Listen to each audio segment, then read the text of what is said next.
sudah bangsa ini menceburkan ulama ke lahan-lahan kotor.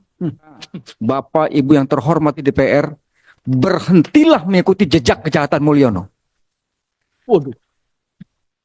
Dia yang menghancurkan republik ini.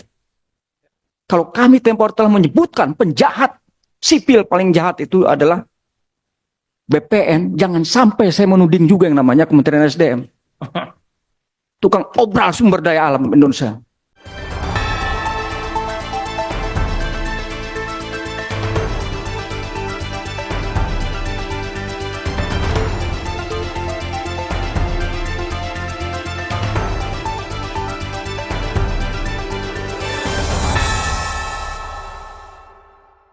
Tadi selanjutnya kita ke rekan-rekan dari Walhi, kami persilakan.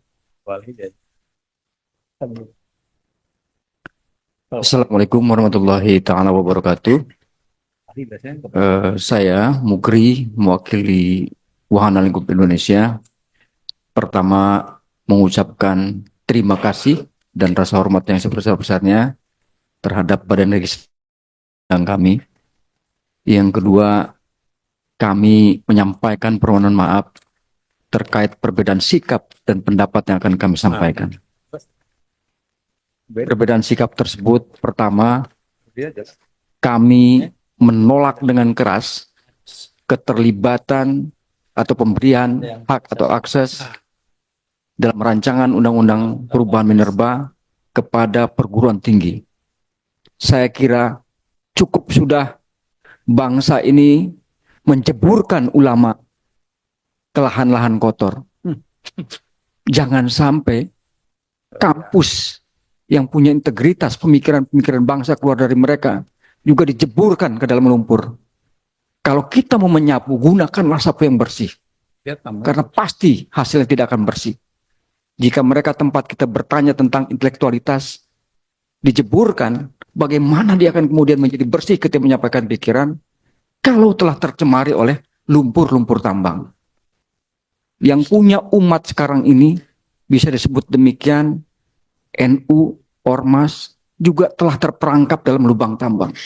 Kemana lagi nanti orang-orang ini akan mendapatkan pengetahuan yang baru? Saya kira Bapak, Ibu yang terhormat di DPR, berhentilah mengikuti jejak kejahatan Mulyono. Waduh. Dia yang menghancurkan republik ini. Kenapa harus kami yang marah?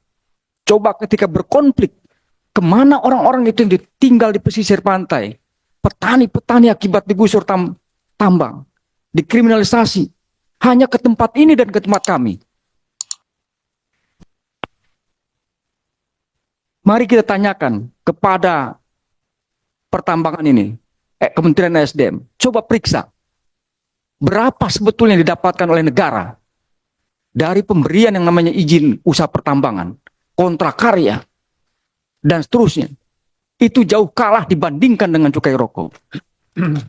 Lingkungannya sudah dirusak, tidak pernah direklamasi, ditinggalkan. Diberikan kemudahan dalam perizinan, termasuk non-perizinan.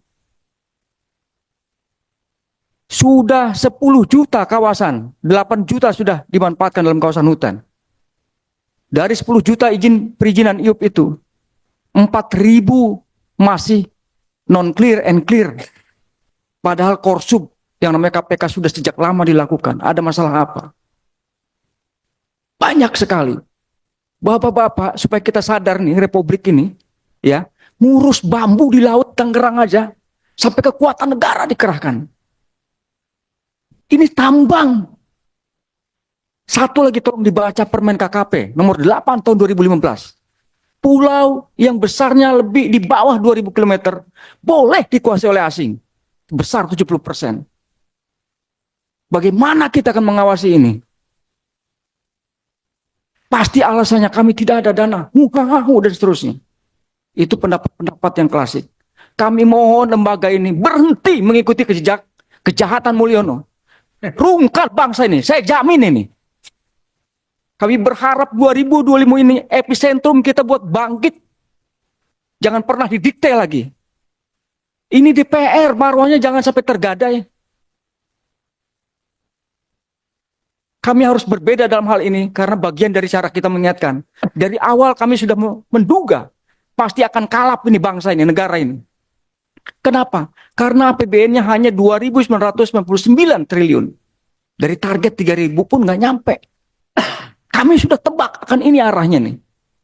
Pasti cara paling mudah adalah obral izin. Kalau kami tempo telah menyebutkan penjahat sipil paling jahat itu adalah BPN, jangan sampai saya menuding juga yang namanya Kementerian SDM. Tukang obral sumber daya alam Indonesia. Emang cuman kita aja yang mau hidup sekarang. Nah, sebelum kita mengambil keputusan, Bapak Ibu DPR yang terhormat, saya mengajak dengan hormat. Mari kita turun ke lapangan. Supaya apa yang kami sampaikan ini, dalil-dalil ini, bukan katanya. Supaya apa yang kita putuskan ini merupakan realita. Mari kita turun ke kampung-kampung di mana lokasi-lokasi IUP itu ada. Di mana lokasi-lokasi kontrak karya itu ada. Supaya jernih kita. Benar nggak ada kerusakan lingkungannya? Benar nggak ada tumpang tindihnya? Benar nggak ada penggusurannya? Betul tidak ada kriminalisasinya? Dan berapa sebetulnya pendapatan yang kita dapatkan dari sektor tambang tersebut? Kami berharap sekali lagi, tidak ada tempat lain orang ngadu selain ke sini dan ke tempat kami yang susah ini. Emang ada yang ngadu misalnya ke Departemen Pertambangan? Nggak ada itu. Sekarang NU, Muhammadiyah sudah dikasih. Ketika warganya tergusur, apa mau ke sana? Dilema kita. Jadi mohon bahwa Bapak Ibu dengan hormat, tolong niat-niat memasukkan, memberikan konsesi tambang kepada perguruan tinggi ini, hilangkan. Dari berdirinya juga nggak pernah ada urusan dengan tambang, bisa hidup kok bangsa ini. Nanti jangan sampai terinterpretasi, pemikirannya jadi tidak jernih. Demikian dari kami, dan untuk jika dimohonkan nanti tertulis, kami akan sampaikan secara tertulis. Kami harus hati-hati, kami nggak mau bangsa ini melalui tangan-tangan DPR ini kejar tayang hanya untuk kepentingan investor, terutama investor asing. Sebagai penutup, mari kita lihat nikel-nikel itu. Yang dikuasai Tingsan Group itu. Yang ada di Halmahera. Yang ada di Sulawesi Tengah. Yang ada di Sulawesi Tenggara. Saat ini yang terjadi pencemaran, banjir. Belum terlihat kompensasi. Mari kita lihat bandingkan dengan pendapatan daerahnya. Saya kira ini bisa dirujuk oleh kita semua untuk pertimbangkan bahwa ketika merumuskan peraturan perundang-undangan kita, lahir dari pikiran dan hati serta nurani yang jernih. Nah, untuk mengarah ke sana, tolong dilihat fakta-fakta yang tadi di lapangan.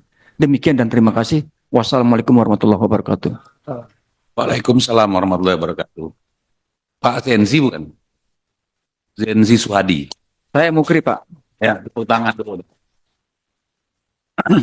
Minta tolong mic-nya dimatikan, Pak. Izin. Jadi, Pak Zenzi, Indonesia. Saya maaf Mukri, Pak. Oh, Mukri. Pak Mukri ya? Iya. Oke. Pak Mukri dan kawan-kawan lah tersebut ya, dari Walhi. Indonesia dalam perspektif lingkungan sangat membutuhkan Walhi. Dan tetap terus teguh pada pandangan dan perspektifnya, kami hargai perbedaan sikap tersebut. Tepuk tangan dulu untuk rekan-rekan dari Walhi. Ya. Izin TA harus mencatat masukan dari Walhi, jangan dihilangkan. Ya. Terima kasih. Jadi Pak Dirjen, CQ, Pak Direktur, tolong juga nanti kasih paparannya terkait dengan reklamasi dan sebagainya ya. Jadi catatan itu yang mudah-mudahan akan menjadi inspirasi juga pada kesempatan kita hari ini. Ya, kita perlu keseimbangan Pak. Ya, nggak bisa kita main lurus-lurus saja. Tanpa teman-teman Walhi semuanya bebas nanti ngerajam lingkungan juga. Nah ini kita perlukan pandangan-pandangan beliau Pak. Ya.